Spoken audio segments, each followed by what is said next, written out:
Assalomu alaykum. Biz sizlar bilan bugun mantiga va lag'monga xamir qilishni o'rganamiz.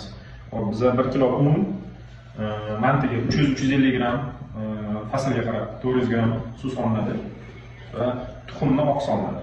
Lag'monga faslga qarab 400-450 gram suv solinadi. Qishda ko'proq suv solinadi va illiqroq qilamiz. Yozda kamroq va sovuqroq suv solinadi. Mantiga ham, lag'monga ham. Bismillah.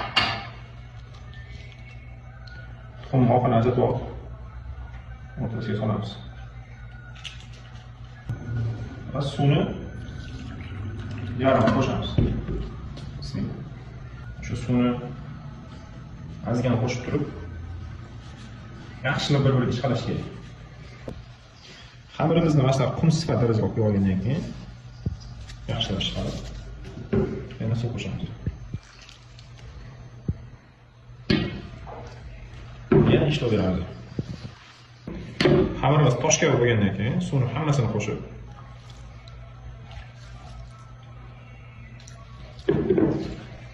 yaxshilab ishlayveramiz. Xamirimiz mana shu naro'ga massaga kelgandan keyin hammasini bitta joyga jamlab 20-25 minutga tindirishga olib qo'yamiz.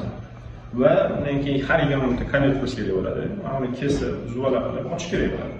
Ularni keyingi videolarda davom qilamiz.